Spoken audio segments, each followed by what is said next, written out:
Buenas noches, un gusto saludarles ya en el día jueves 6 de febrero de 2020. Hay muchísima información que les vamos a detallar en la próxima hora y media que tenemos en Hechos Emisión Estelar. Así es, muy buenas noches, bienvenidos. Vamos con nuestros titulares. Los titulares en Noticiero Hechos son presentados por Acacu DRL. Diputados aprueban reformas electorales para que los salvadoreños puedan votar por alcaldes y diputados, aunque deberán cumplir algunos requerimientos. Tenemos las reacciones del presidente Nayib Bukele y de la diáspora. En un hecho de barbarie, una mujer de 89 años fue violada y asesinada en el municipio de San Julián, en el departamento de Sonsonate. El presunto responsable ya está en manos de las autoridades. Un día antes de la audiencia inicial por presuntas negociaciones con pandillas, se presenta ante los juzgados el exministro de Gobernación Arístides Valencia, uno de los exfuncionarios señalados. La Sala de lo Constitucional de la Corte Suprema de Justicia ha admitido una demanda contra la elección de Apolonio Tovar como procurador para la defensa de los derechos humanos, quien está por cumplir 4 meses en el cargo.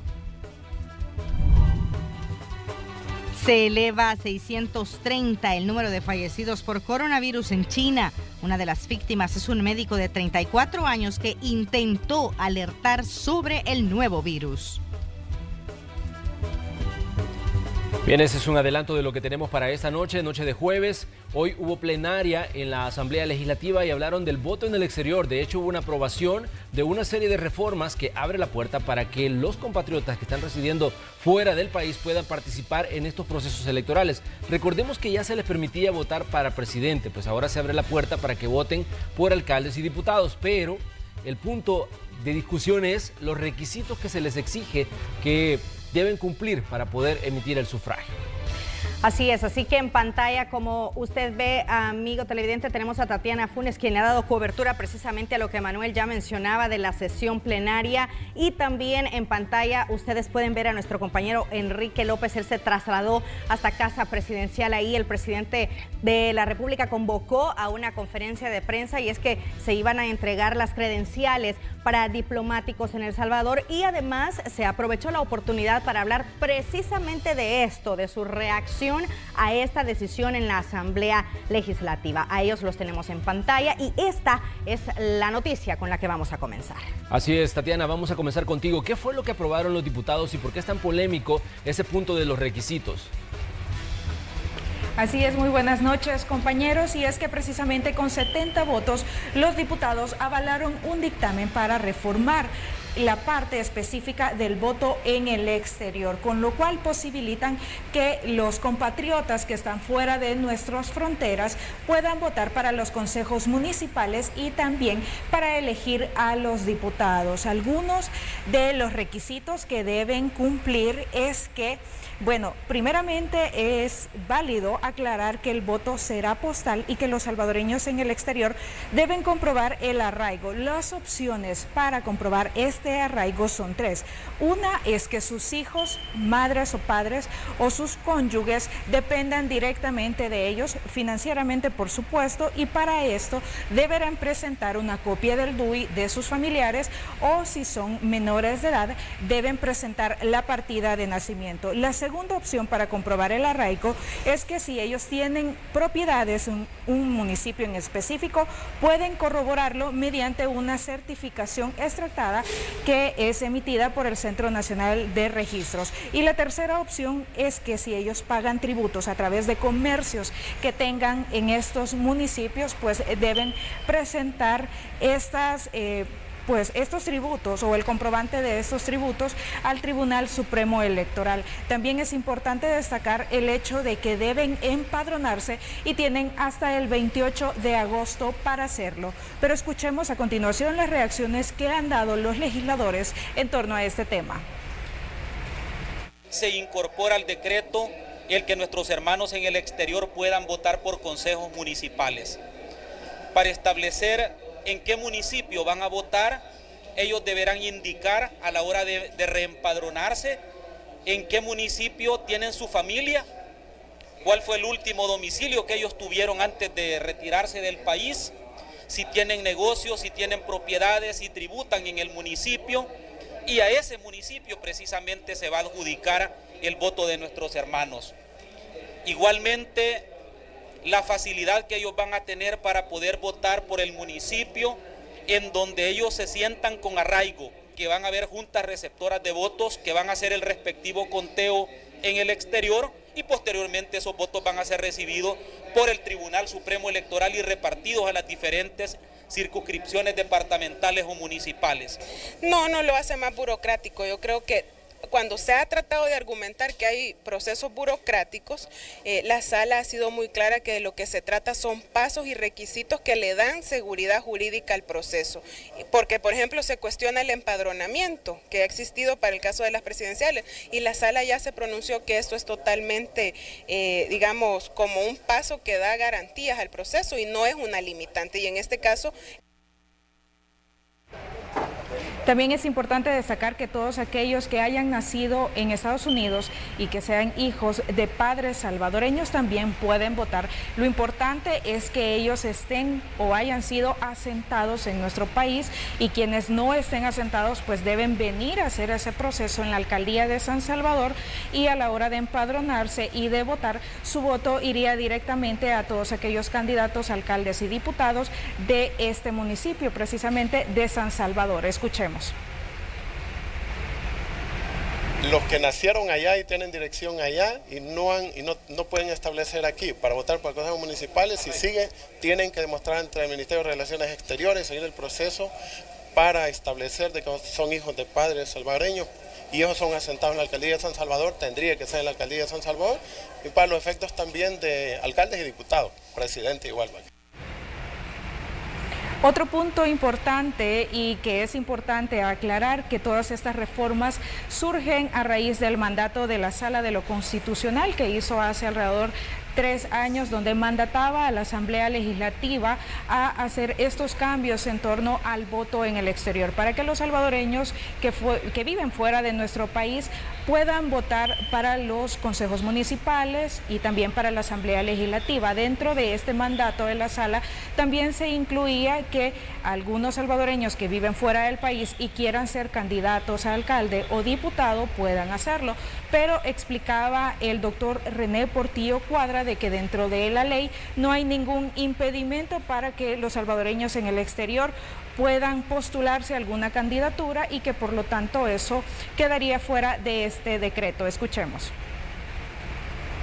Actualmente no hay ningún requisito, ningún obstáculo para que alguno de los hermanos en el exterior sea candidato, por lo tanto ellos se podrán inscribir en el partido político de su preferencia o en candidaturas no partidarias si así desean hacerlo. Bueno, y ahí teníamos las declaraciones del doctor Cuadra en torno a este punto, y también quiero compartir con ustedes y todos nuestros televidentes un dato bastante interesante. En el caso de los comicios presidenciales de 2019, donde fue electo el presidente Nayib Bukele, esos comicios votaron 3.808 salvadoreños que residen en 18 países, y estaríamos a la espera de conocer cuántos salvadoreños se van a estar empadronando. Importante recordar que tienen hasta el 28 de agosto para realizar este proceso, y deben de hacerlo a través de la página web del Tribunal Supremo Electoral, compañeros. Tatiana, eso se ve cuesta arriba, el voto en el exterior, el voto para los salvadoreños que quieran participar en la elección de alcaldes y diputados. Sin ser experto en temas electorales, ya vimos el bajo empadronamiento y la baja participación en una elección presidencial, y ahora en una municipal y legislativa, y con esta cantidad de trámites y requisitos que se le está exigiendo, te apuesto que mucha de esa gente decir mejor no participo, porque realmente la vida, si están en Estados Unidos, es una vida muy agitada y muchas veces no le queda tiempo de estar haciendo trámites. Entonces, y en lo que se está viendo es un proceso que se vuelve engorroso, que se vuelve largo y que pues desincentiva el voto en el exterior. Si estás hablando de que hay casi 3 millones de salvadoreños en Estados Unidos y la votación fue mínima en la presidencial, pues no podemos imaginar qué puede pasar con lo que se está planteando en una elección municipal y legislativa. Así es, Manuel. También es importante recordar todos los salvadoreños que viven, por lo menos en Estados Unidos, de forma ilegal. Hay muchas personas que tienen temor de que se conozca su domicilio y que deben de hacer este proceso para lograr empadronarse, deben de tener también su DUI, y que hay cierto temor para que ellos podrían ser localizados y podrían ser deportados también, lo que viene a ser otra traba para hacer este proceso o para desencantar a los salvadoreños que deseen votar en el exterior. Claro, Tatiana, te invitamos a que te quedes con nosotros porque ya tenemos la reacción del presidente de la República precisamente a lo que pasó hoy en la Asamblea Legislativa. Y solo voy a utilizar dos palabras que él dijo: adefesio y veto. Nos vamos a enlazar a continuación con nuestro compañero Enrique López. Tatiana, te cuento a ti, a los amigos televidentes, para que nos diga con profundidad, ¿no?, qué fue o cuáles fueron las declaraciones del presidente después de conocerse lo que pasó en la Asamblea Legislativa y este tema que ha generado mucha polémica, el voto en el exterior. Así que vamos a saludar a Enrique. Enrique, buenas noches. Buenas noches, compañeros, y así como lo decía Roxana, son palabras del presidente de la República, Nayib Bukele. Ha dicho que es un adefesio jurídico y que será vetada. Esto se refiere a las reformas que se han aprobado este día en la Asamblea Legislativa, pero el presidente ha dicho de que todo esto se vuelve algo bastante engorroso y el trámite que tendrán que hacer los salvadoreños en el exterior es algo que pues, ellos no deberían de someterse a tanto trámite para poder ejercer su voto. Ahora, ¿por qué dijo esto el presidente?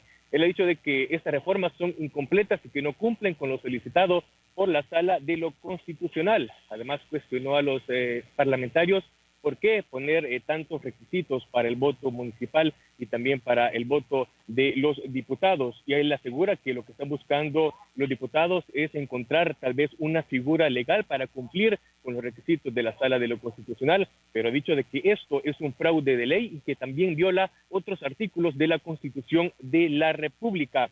Además, asegura que evidentemente lo que quieren los diputados es bloquear el voto en el exterior, pero esto es porque ellos le tienen miedo al voto en el exterior. Son palabras que ha dicho el presidente de la República hace unos minutos al finalizar una conferencia de prensa. Escuchemos a continuación sus declaraciones. Lastimosamente, por lo que he escuchado y por lo que los medios han reportado, este decreto está incompleto y no cumple con la sentencia de la Sala de lo Constitucional. Estamos claros que la parte del voto electrónico no está en la sentencia, eso fue una petición que hizo el Ejecutivo para hacerlo más fácil.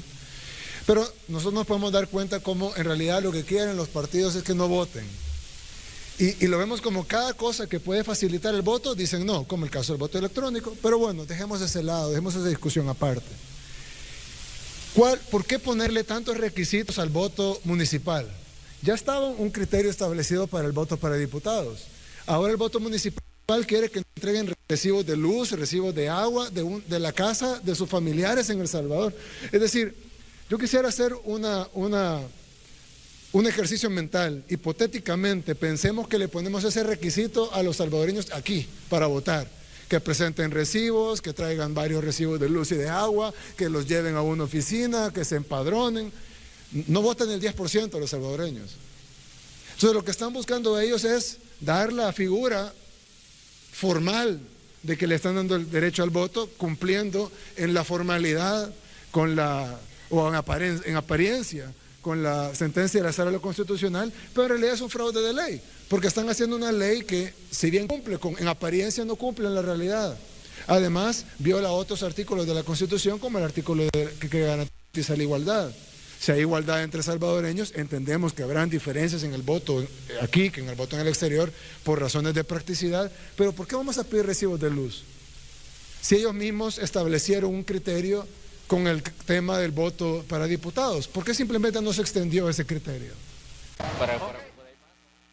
Bueno, estas son parte de las declaraciones del presidente de la República, Nayib Bukele, en torno a un tema que en las últimas semanas ha sido un estira y encoge entre el Ejecutivo y el Legislativo. Pero otro de los temas que también ha causado pues mucha polémica es el siguiente, y es efectivamente el financiamiento para la fase 3 del Plan Control Territorial. Pero previo a referirse a este tema, el presidente Nayib Bukele ha dicho nuevamente de que la Asamblea Legislativa, los diputados han convocado de manera reiterada a algunos de sus ministros por diferentes temas, hablando la problemática del agua que se registró hace unos meses en el área metropolitana de San Salvador. También el ministro de Hacienda y otros ministros han ido a la Asamblea a explicar de qué manera se va a utilizar este financiamiento para la fase 3 del Plan Control Territorial. Así es que el presidente ha dicho que, amparado en el artículo 167 de la Constitución de la República, faculta al Consejo de Ministros convocar a la Asamblea Legislativa para una sesión extraordinaria que se tiene previsto se realice este próximo domingo a las 3 de la tarde, justamente para esto, para hablar sobre el financiamiento de la fase 3 del Plan Control Territorial. Escuchamos. Pues bien, ellos hacen uso de la Constitución, nosotros vamos a hacer uso de la Constitución también. El artículo 167 de la Constitución de la República le da la facultad al Consejo de Ministros de convocar a sesión extraordinaria a la Asamblea Legislativa. Por lo tanto, el Consejo de Ministros ha acordado convocar a sesión extraordinaria a la Asamblea Legislativa este domingo a las 3 de la tarde para que decidamos sobre si van a votar o no por el financiamiento para la fase 3 del Plan Control Territorial. Ellos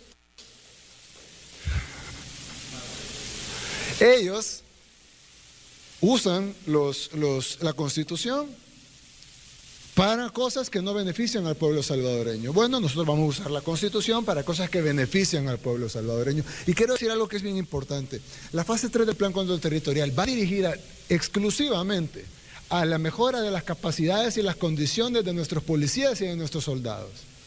No hay un centavo en ese financiamiento que vaya dirigido a otra cosa.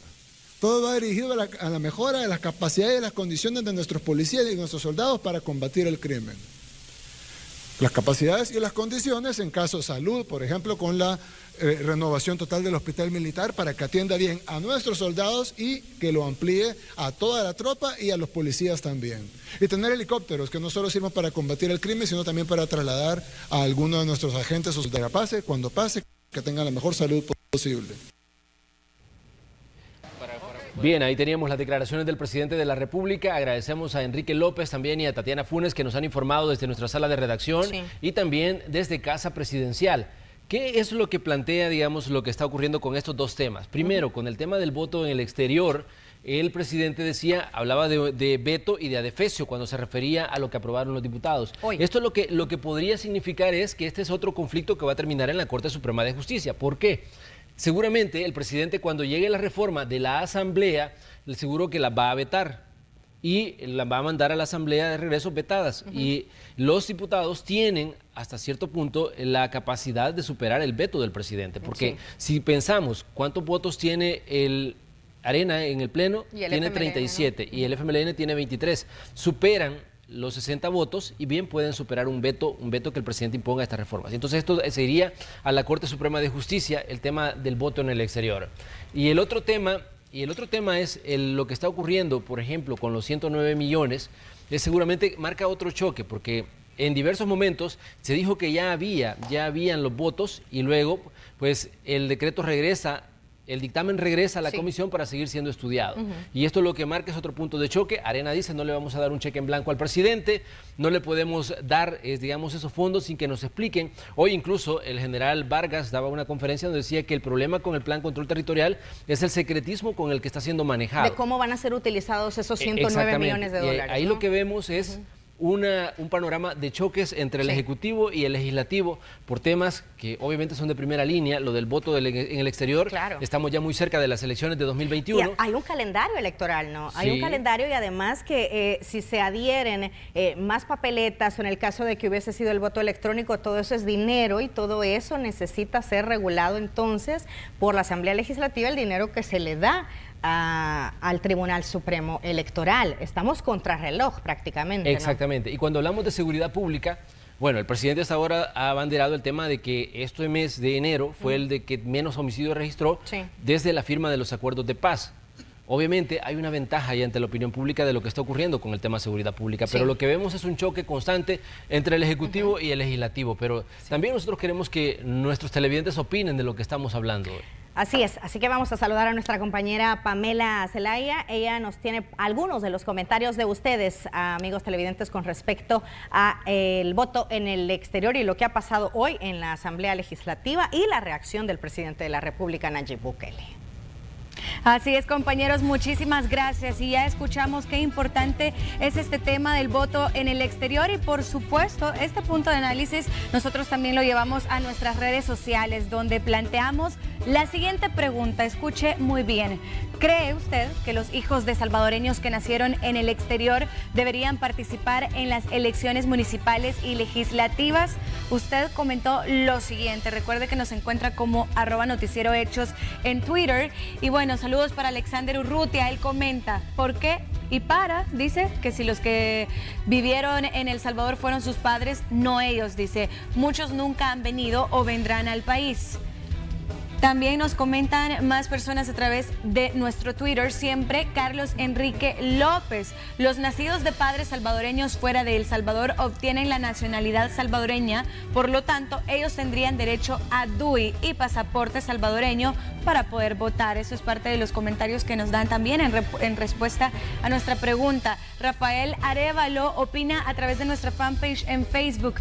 Creo que no, comenta, pero la Constitución dice que los hijos de salvadoreños nacidos en el exterior son salvadoreños por nacimiento, por lo tanto, todo salvadoreño mayor de 18 años tiene derecho a votar. Otro de los comentarios que también nos envían a través de nuestro Facebook es el siguiente, está un poco largo, dice: para mí sí tienen derecho, la Constitución dice que son salvadoreños los nacidos en el territorio por nacimiento, los hijos de nacidos fuera, pero de padres salvadoreños, ya sea de padre o madre, claro, deben de solicitar la documentación para que tengan la doble nacionalidad. En este caso es similar también a lo que pasó en Honduras, que por acuerdo de la Haya se dio parte del territorio salvadoreño a Honduras. Ellos quedaron ahora en un territorio donde no podrán votar, pero son salvadoreños con doble nacionalidad. Esto a manera de ejemplo, ¿les quitarán ustedes el derecho a votar? Pregunta. Y por último, también son salvadoreños los naturalizados por acuerdo legislativo. En conclusión, si cumplen la documentación como salvadoreños, deberían tener derecho a votar. Este es mi punto de vista. El derecho es innato, siempre y cuando cumplamos con la ley, no les quitemos el derecho. Nadie que esté dispuesto a cumplir la misma. Es el comentario de Jorge Valle que nos envía a través de nuestra fanpage en Facebook. Ahí nos encuentra como Noticiero Hechos Más y saludos para los que siempre se conectan con nosotros en esta emisión estelar. Más de 1,500 personas están conectadas en este momento, así que les enviamos un fuerte saludo y por supuesto sabemos que para ustedes es muy importante este tema del voto en el exterior que se ha llevado a cabo este jueves. Vamos a seguir comentándolo, voy con mis compañeros. Así es, bueno, hoy tenemos el debate abierto sobre dos temas importantes, el voto en el exterior y los 109 millones de dólares que ha solicitado el Ejecutivo para modernizar, decía, a la Policía Nacional Civil y a la Fuerza Armada. Vamos a ir a una pausa, pero hay otro tema de primera línea, Roxana, y es el tema de las reuniones de políticos con pandillas. Hoy, Arístides Valencia, exministro de Gobernación durante la administración del profesor Salvador Sánchez Serén, llegó a los tribunales. Así es, les tenemos las imágenes y las declaraciones después de la pausa y les hacemos la invitación para quienes nos están viendo a través de Facebook que se queden con nosotros porque vamos a compartir con ustedes. Tigo enciende tus conexiones con la red del futuro, ampliando la cobertura móvil en nuevas zonas del país, incrementando velocidades en sitios existentes, aumentando la cobertura de red LTE 4G y encendiendo los primeros sitios LTE 4.5G de El Salvador. Porque los salvadoreños nos merecemos la red que nos permita llegar más lejos. Tigo en todo lo que te mueve.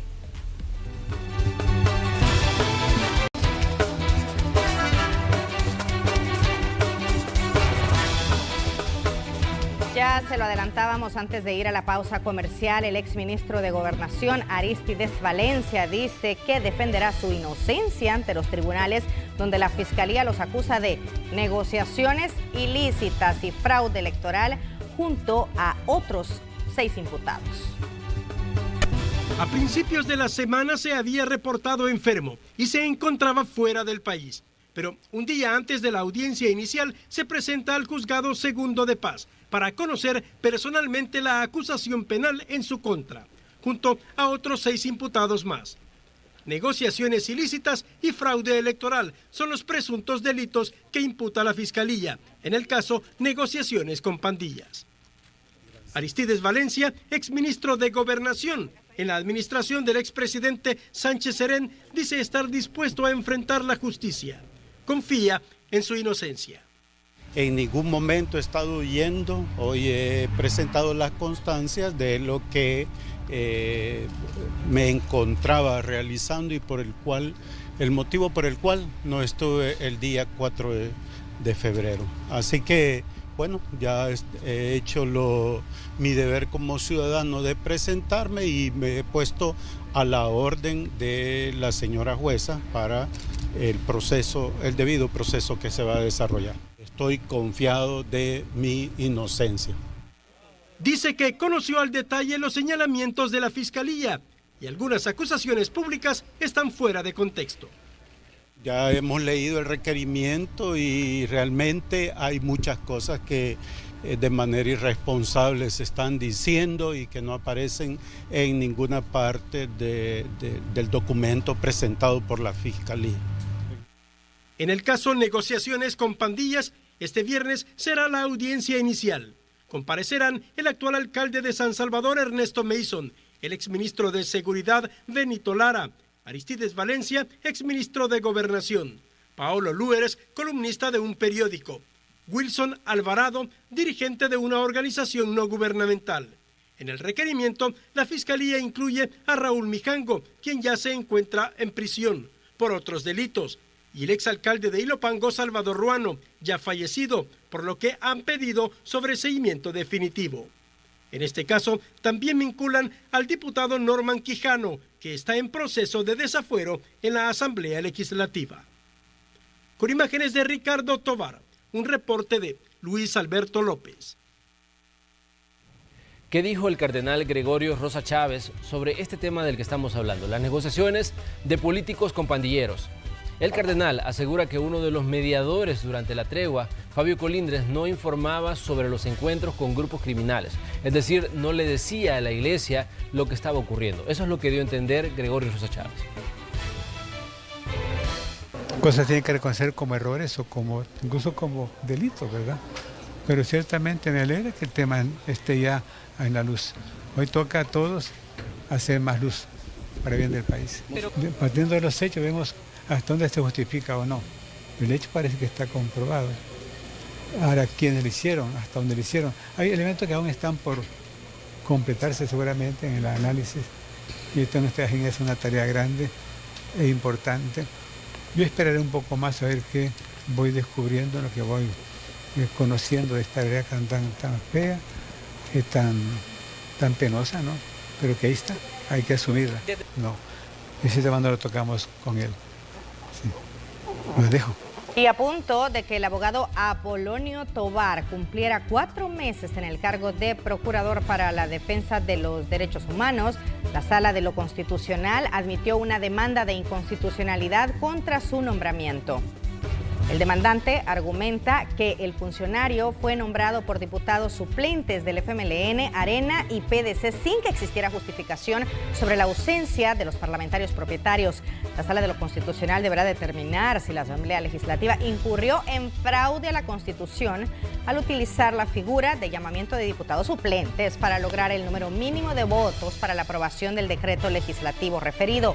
El Parlamento, por su parte, tiene un plazo de 10 días hábiles para que justifique la constitucionalidad del mismo, mientras que Apolonio Tovar continúa en el cargo debido a que la Sala de lo Constitucional rechazó la medida cautelar solicitada por el demandante para que se dejara sin efecto el decreto legislativo por el cual fue electo. Los diputados ya reaccionaron en torno al tema.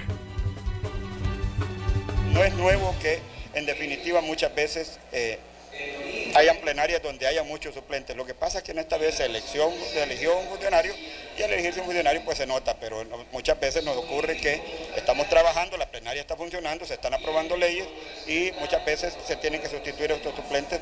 Que para eso la Constitución ha creado la figura del diputado suplente para sustituir en un caso que no sea propietario, y eso es lo que se hace. El reglamento interior desarrolla todo ese tema y le da la posibilidad al Pleno a tomar decisiones por 43 votos o por 56, con la participación del diputado suplente. Bueno, la Sala Constitucional tiene las dos opciones: decir que la elección fue constitucional o decir que no fue constitucional. Usted me pregunta sobre un caso hipotético en la segunda posibilidad.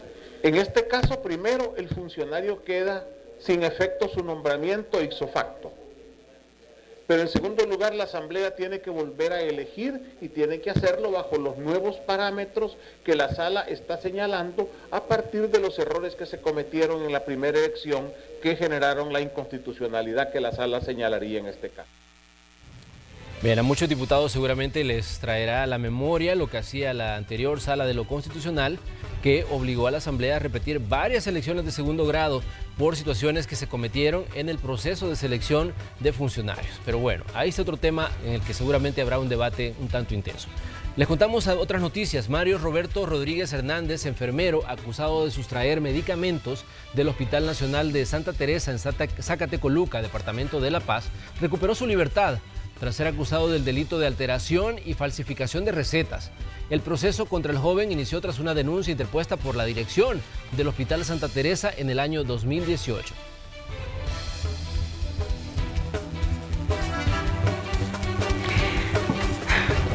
El siguiente es un caso repudiable. Jorge Antonio Aguilar Rivas, de 38 años, el sujeto que ve en pantalla, fue detenido en Sonsonate acusado de agredir sexualmente y asesinar a una mujer de 89 años, identificada como Carmen Ramos, viuda de Martínez. El ataque ocurrió en la vivienda de la víctima, ubicada en la colonia 17 de marzo del municipio de San Julián. Y según las autoridades, el acusado se habría aprovechado de que ella estaba sola. De acuerdo a las primeras investigaciones, al detenido se le encontró en la bolsa del pantalón un anillo propiedad de la víctima. Demos un vistazo a otras noticias en el siguiente resumen. En Soyapango fueron detenidas 30 personas acusadas de usurpación ilegal de inmuebles, violación agravada, hurto de fluidos, agrupaciones ilícitas, entre otros. Una de las detenidas es Araceli del Carmen Sánchez, presunta administradora de un centro de tolerancia donde se reunía con miembros de estructuras criminales en la colonia Guayacán. En este mismo operativo denominado Relámpago fue detenido Alfonso Antonio Palacios, de 41 años. Él es acusado de agredir sexualmente a su hija de 11 años de edad. El sujeto aprovechaba el tiempo en el que la madre cocinaba para tocar los genitales de la menor. 2 lesionados dejó un accidente de tránsito sobre el kilómetro 4,5 de la carretera de Oro en la jurisdicción de San Martín. Uno de los heridos es Omar Morales, quien según las autoridades fue el responsable del percance debido a que manejaba bajo los efectos del alcohol. Un hombre de quien no se conoció identidad fue asesinado en la calle que dirige a una planta generadora de electricidad en Nejapa. La víctima presentaba golpes en la cabeza. Y organismos sanitarios internacionales han destacado las medidas tomadas por el gobierno salvadoreño ante la alerta mundial por el coronavirus. El representante de la Organización Panamericana de la Salud, Carlos Garzón, ha participado en las reuniones que a diario sostienen los miembros del gabinete del gobierno salvadoreño para evaluar las medidas implementadas ante la alerta mundial por el coronavirus. Destaca que el país cumple con los protocolos para detectar rápidamente casos sospechosos del virus y el tratamiento necesario para evitar su propagación. Y eso lo que nos garantiza es que en un momento en que aparezca el caso va a ser detectado, y eso es para seguridad de la población. El viceministro de Operaciones en Salud, Francisco Araví, confirmó que los salvadoreños que han sido recibidos en el Aeropuerto Internacional San Romero, provenientes de China, se mantendrán en cuarentena a pesar de no presentar algún síntoma. Estos pacientes están totalmente asintomáticos, en buen estado de salud, ya están en el área de cuarentena con todas las medidas correspondientes en base al Reglamento Sanitario Internacional. Pero, a juicio del presidente del Colegio Médico, Milton Virzuela, pareciera que el gobierno salvadoreño está improvisando para atender la emergencia. Pareciera que lo que se está haciendo es improvisando. Esperamos que esos fondos que el presidente anunció que iba a designar para esto, los utilicen para de verdad prepararse tanto en infraestructura como en equipamiento. Representantes del sector turismo están siendo capacitados para detectar posibles casos del virus e informar a las autoridades, así como la utilización de mascarillas y alcohol gel para evitar el contagio. Enrique López, Voz de América, San Salvador. Y vamos a seguir hablando de este tema. Más de 1000 extranjeros, entre turistas y tripulantes, que viajan a bordo del crucero Insignia, que atracó este jueves en el puerto de Acajutla, fueron sometidos, escuche usted, a chequeos médicos como parte del protocolo sanitario internacional establecido ante el brote de coronavirus que está afectando a China. El buque venía procedente de Puerto Quetzal, en Guatemala. Inició la gira por América el 26 de enero en San Francisco, en el estado de California, en Estados Unidos, país en el que se reportan al menos 6 casos confirmados de coronavirus. Se realizó todo el andamiaje para la evaluación por parte de la Oficina Sanitaria Internacional. Tenemos a disposición un equipo de respuesta rápida ante la identificación de cualquier viajero que tenga sintomatología. Es una tripulación bastante amplia, tenemos la capacidad para poder evaluar todos los viajeros. Se ha hecho un desembarque controlado, se ha examinado tripulante por tripulante hasta identificar si presentaban sintomatología. De todas las personas que se han desembarcado hasta el momento, ninguno presentaba sintomatología. Y el número de casos declarados de coronavirus a bordo de un crucero en cuarentena frente a las costas de Japón se duplicó este jueves, pasando a 20, según informó el ministro de Salud japonés. Se duplica el número de casos confirmados con el nuevo coronavirus a bordo de un crucero frente a las costas de Japón. El Ministerio de Salud informó el jueves que 10 personas más dieron positivo con la enfermedad, por lo que ya suman 20 los casos declarados del nuevo coronavirus. Los enfermos han sido hospitalizados. El Diamond Princess, que atracó en las costas de Yokohama el lunes, fue autorizado el jueves a llegar al muelle para repostar y desembarcar a los pasajeros enfermos. La operación se realizó entre fuertes medidas de precaución. El equipo que recibió a los pacientes vestía trajes de protección, mascarillas y cascos. Los pasajeros bajaron por una pasarela cubierta con lona blanca, por lo que los periodistas no pudieron fotografiarlos ni filmarlos. Además de estos 20 casos en el crucero, Japón ha registrado 25, en su mayoría de personas que pasaron por Wuhan, la ciudad china donde comenzó la epidemia, y que fue puesta en cuarentena junto con toda su provincia. Japón ha evacuado a más de 500 ciudadanos de Wuhan. El número de muertos en China continental por el nuevo coronavirus ya supera el 500.000 de personas. ¿Y sabe usted que la Organización Mundial de la Salud advirtió hoy que no saben la fuente del brote, el reservorio natural, la transmisibilidad y la gravedad del nuevo coronavirus que ya se ha cobrado la vida de más de 600 personas en China? La Organización Mundial de la Salud advirtió el jueves que el conocimiento sobre el nuevo coronavirus sigue a la sombra y para derrotarlo hay que traerlo a la luz.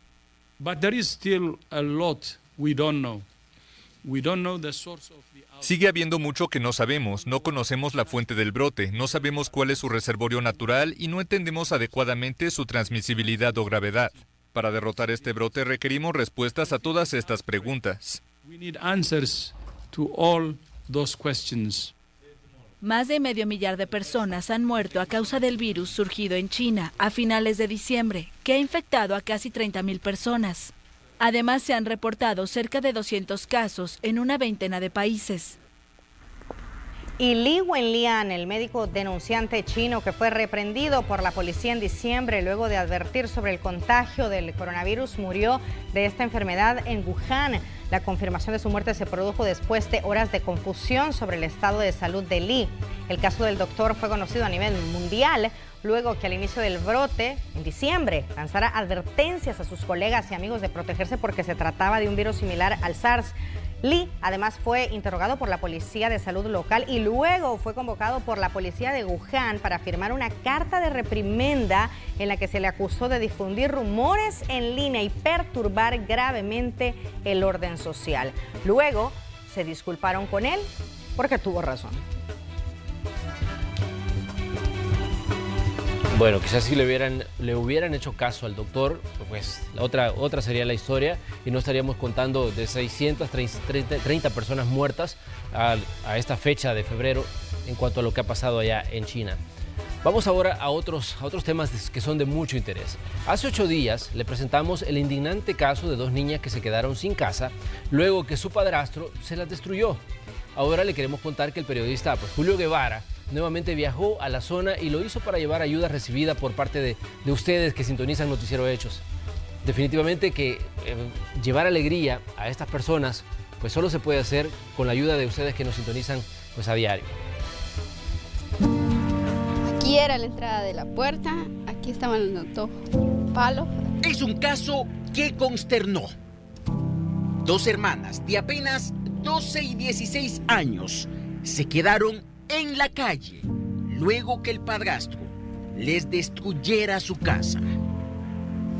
Bueno, en realidad muy triste me sentí, porque yo nunca pensé que podría pasar esto, que nos desarmaran la casa. Parecía que todo estaba perdido, pero no. Dicen que no hay mal que por bien no venga, y una vez más se comprobó.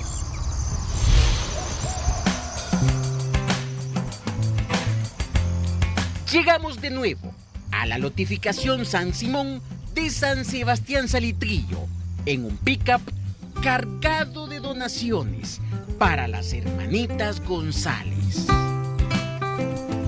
Por cierto, están agradecidas porque desde que el caso salió a luz han comprobado que las bendiciones existen. Bueno, nos pagaron el solar, que debíamos $500, y ahora nos mandan una cocina, hemos recibido cama, víveres, y les agradecemos a todas las personas que nos han ayudado de buen corazón. Pero aparte de víveres y electrodomésticos, las hermanitas González también tendrán casa propia. Así como lo escuchó. Semanas atrás, en esta propiedad, solo habían escombros. Ahora un grupo de hombres encabezados por el alcalde municipal trabaja en un techo digno. Aquí se construye una casa que será entregada en concepto de donación. Se trata de una ayuda gestionada por el jefe edilicio. Sí, la casita pues la tenemos ya. Tenemos una carpetita donde va a llevar sus dormitorios, su sala, su corredor, su baño y su pilita para lavar su ropa y trastes. En cuestión de un mes, la casa estará terminada. Dándole gracias a Dios primeramente y a ustedes, ¿verdad? Como Canal 12, ¿verdad? Y a todas las instituciones que han hecho posible las ayudas para pagar el solar de las niñas, las personas que han traído canastas de víveres. Y dándole gracias a Dios por todo, ¿verdad? Y les cuento, las hermanas González también han comenzado a estudiar. Por eso, este día solo encontramos a una. Gracias a Dios, un reportaje que abrió las puertas de la bendición para que la vida de estas pequeñas comience a ser diferente. Con imágenes de Alfredo López, Julio Guevara, Noticiero Hechos.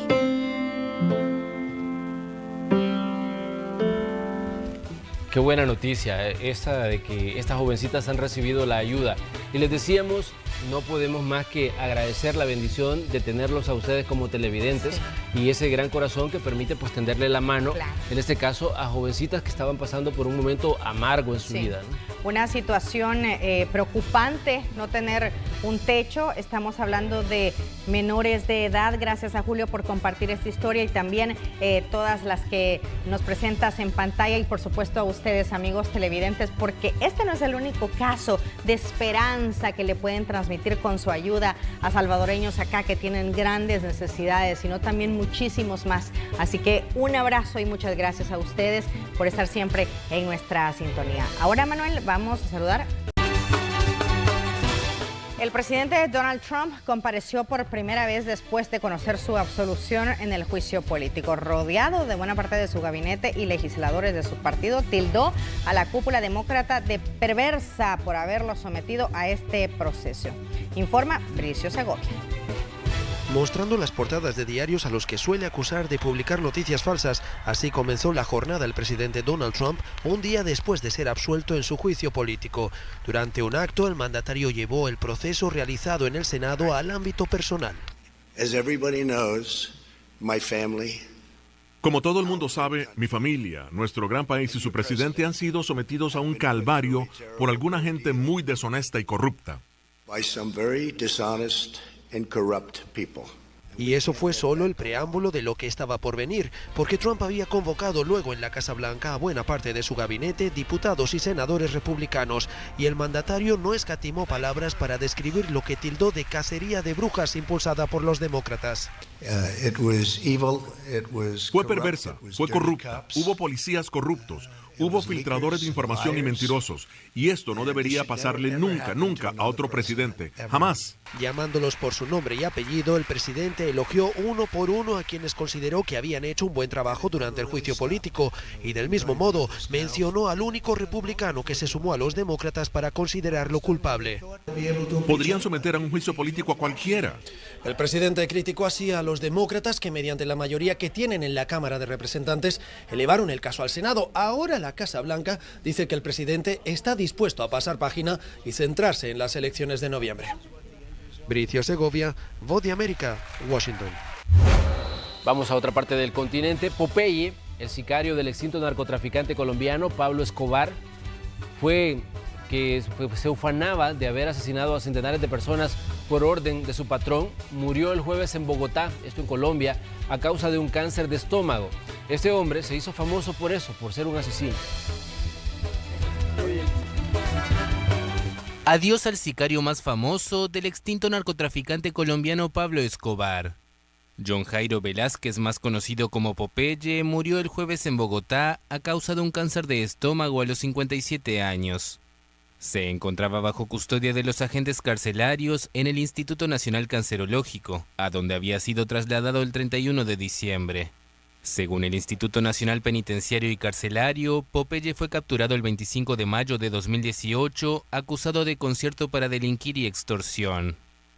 Conocido por su alias criminal, el confeso sicario ya había pasado 23 años en la cárcel, tras someterse a la justicia en 1992. Hasta entonces fue uno de los hombres más cercanos a Pablo Escobar, el temido jefe del cartel de Medellín, que exportó miles de toneladas de droga a Estados Unidos. Popeye llegó a presentarse como el jefe de pistoleros del capo de la cocaína. En una entrevista con la AFP en 2015, dijo haber asesinado por lo menos 250 personas, quizás 300, por instrucciones de su patrón. Muy amable yo, muchas gracias amigo, muy amable, gracias, muy amable, muchas gracias. Un ataque contra Israel dejó 14 heridos, la mayoría de ellos soldados, en una jornada de especial tensión y violencia que se saldó también con la muerte de 3 palestinos, uno de ellos abatido tras disparar contra policías. Un atropello intencional en el centro de Jerusalén dejó la madrugada del jueves 14 heridos, en su mayoría soldados israelíes. Las autoridades locales abrieron una investigación por ataque terrorista. Según la policía, el automóvil se abalanzó sobre la muchedumbre en la avenida que bordea la Estación Primera, un lugar de ocio con muchos bares y restaurantes situado en Jerusalén Oeste, pero que linda con la parte este. El movimiento islamista palestino Hamas, en el poder en la Franja de Gaza, elogió el ataque. En un comunicado, declaró que la operación de resistencia en el centro de Jerusalén ocupada es una respuesta tangible del pueblo palestino al plan del presidente estadounidense Donald Trump para Medio Oriente. Además, se felicitó por los actos de resistencia del sur al norte de Cisjordania ocupada tras cruentos disturbios estos últimos 2 días entre palestinos y fuerzas israelíes. Un palestino de 19 años murió el jueves al ser alcanzado por un disparo israelí durante enfrentamientos que siguieron a la destrucción de una vivienda por el ejército, mientras que una segunda persona, integrante de las fuerzas de seguridad palestinas, resultó herida de bala y murió en el hospital. Según el ejército israelí, los vecinos lanzaron artefactos explosivos y dispararon contra los militares, que respondieron para terminar con la amenaza. Además, otro palestino murió en la ciudad vieja de Jerusalén, cuando, según la policía, intentó disparar contra varios agentes. También les comentamos que la astronauta estadounidense Christina Koch regresó a la Tierra hoy, después de haber pasado casi un año a bordo de la Estación Espacial Internacional, y batió así el récord femenino de permanencia en el espacio. Tras batir un récord, la astronauta estadounidense Christina Koch regresó a la Tierra el jueves. Pasó casi un año a bordo de la Estación Espacial Internacional, el mayor lapso de permanencia en el espacio de una mujer. La ingeniera estadounidense ya pasó a la historia con su primera caminata espacial 100% femenina que realizó en octubre de 2019 con su compatriota Jessica Meir, una bióloga marina. La cápsula Soyuz con Koch y sus colegas a bordo, el italiano Luca Parmitano y el ruso Alexander Skvortsov, aterrizó en las estepas de Kazajistán, tras un vuelo de 3 horas y media. A diferencia de la estadounidense, cuya estancia se ha prolongado respecto al plazo inicial, ambos terminan misiones de 6 meses. 4 cosmonautas pasaron un año o algo más en el espacio durante una sola misión. El récord absoluto de 437 días está en poder de Valery Polyakov. Still being unloaded.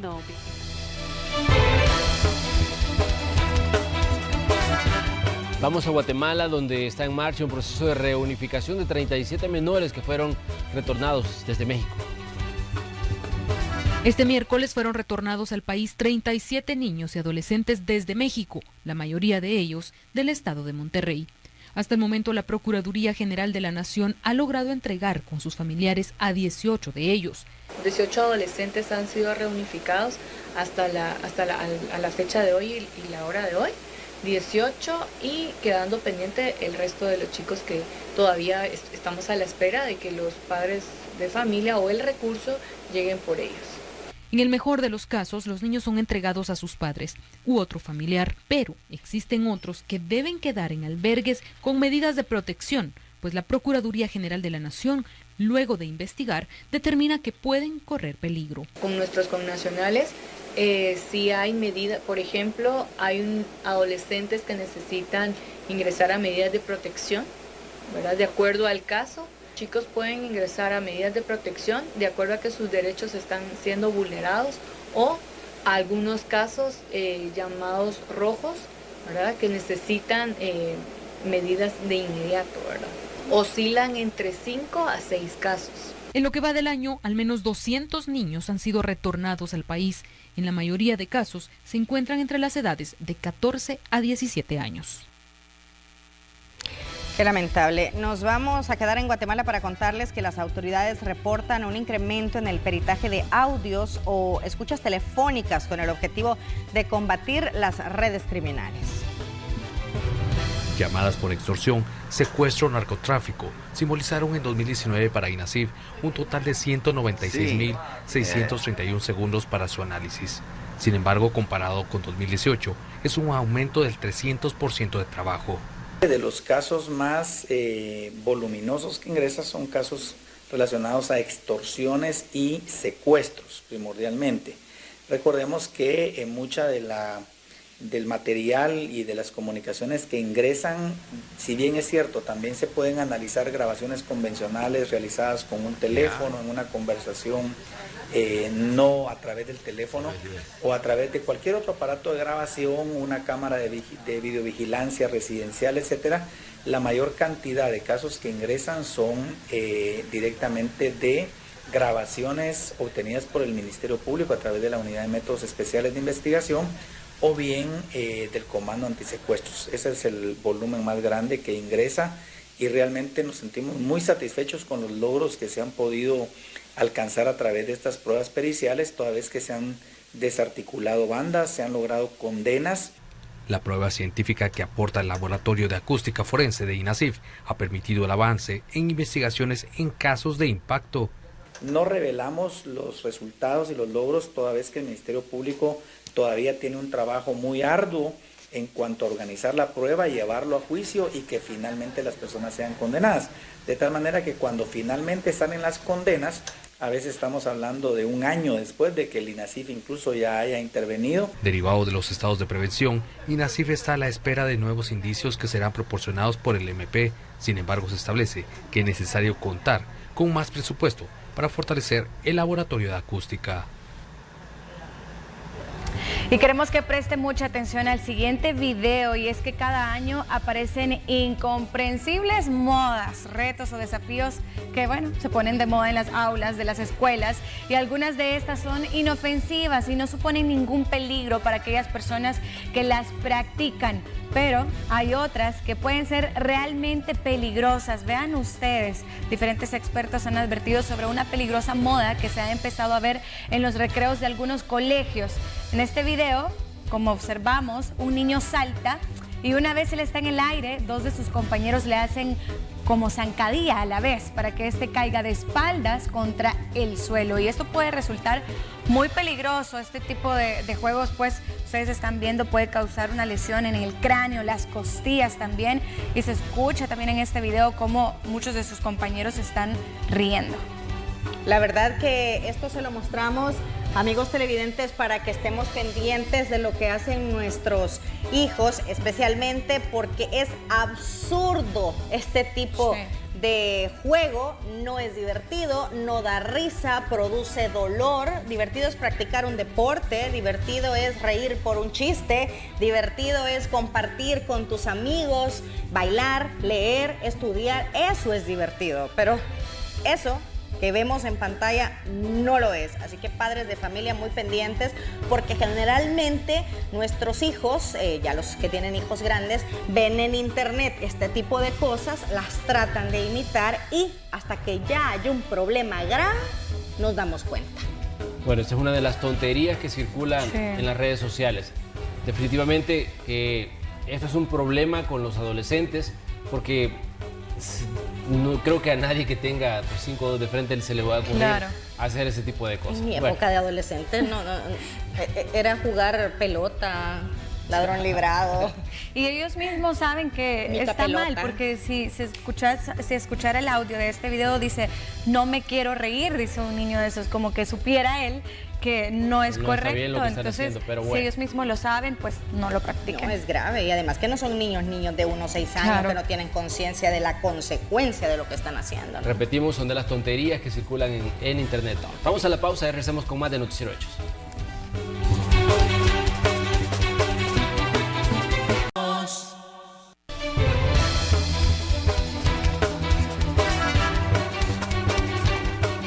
Vamos a continuar con más noticias. Agremiados de la Cámara de Comercio e Industria de la Construcción de El Salvador se reunieron con las autoridades del Ministerio de Economía para conocer más sobre el Tratado de Libre Comercio con Corea del Sur.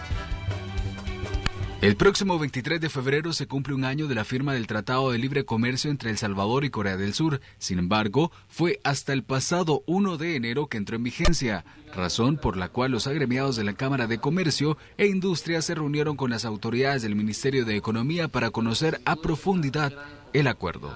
Son unos tratados que tardan años en negociar, son tratados que son muy importantes para las oportunidades de exportación que el país tenga, y para poder aprovecharlos al máximo esos tratados deben de conocerse muy bien al detalle cuáles son las oportunidades, las mercancías que tienen oportunidades para un tránsito con menor arancel, cuáles son las oportunidades que existen en Corea para exportar productos salvadoreños, etcétera. Al igual que también conocer cuáles son los productos disponibles en Corea para poder traer aquí al país a un mejor precio con un arancel más bajo, y que también puede trasladar un alivio de precios al país. El tratado abre las puertas a los socios para que productos como los agroalimentos o industria del cuero o plástico puedan exportarse a suelos surcoreanos.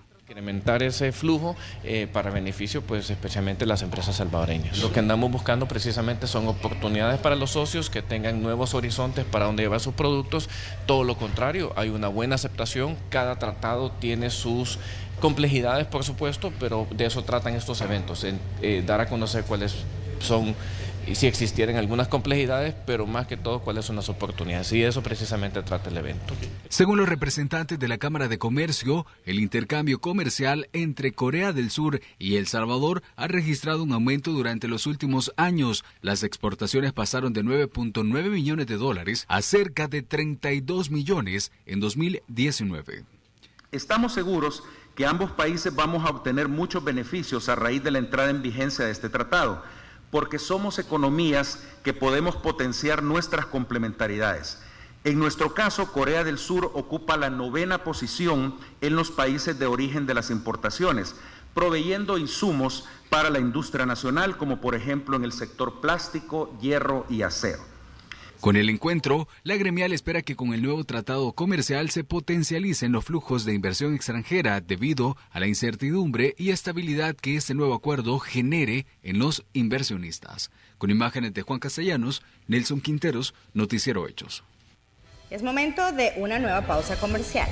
Ya regresamos. Hay información que tiene que ver con el trabajo de los diputados y con las declaraciones que daba esta noche el presidente de la República. Ustedes se recordarán que al inicio de la emisión él decía que el Consejo de Ministros tiene la facultad de convocar a una sesión plenaria y la estaba convocando para el día domingo a las 3 de la tarde. Sí. Bueno, ya hay una redacción de la Asamblea Legislativa y del presidente de ese órgano de Estado. Los diputados no quieren ir a trabajar domingo y están convocando para mañana. Así es, y esto lo podemos ver en el Twitter de la Asamblea Legislativa y también de Mario Ponce, presidente de la Asamblea Legislativa, que dice: convoco a sesión plenaria ordinaria de la Asamblea para mañana viernes, a las 4 de la tarde para tratar el crédito por $109 millones para financiar la fase 3 Plan Control Territorial. La Comisión de Hacienda se va a reunir previamente a las 8:30. Esta es la información. Ya se cerró la sesión plenaria de este día en la que se aprobaron reformas para el voto en el exterior, lo que provocó que el presidente de la República la calificara de adefesio y que la iba a vetar. Y luego se conoció de esta decisión o anuncio que decía el presidente del Consejo de Ministros para que se reunieran en la Asamblea Legislativa el domingo, y ahora la reacción entonces de los diputados diciendo: mañana lo vamos a hacer. Algunos legisladores también dicen hay una injerencia del presidente en la facultad de la Asamblea, pero bueno, el debate está abierto, ya tenemos que contarles mañana, seguramente habrá más que decir sobre este crédito y también sobre otras posiciones que van a asumir las fracciones legislativas. Llegamos al final, gracias por habernos permitido contarles las noticias. No se pierda ninguna de las emisiones de Noticiero Hechos, que tenga feliz noche y que descanse. Hasta mañana.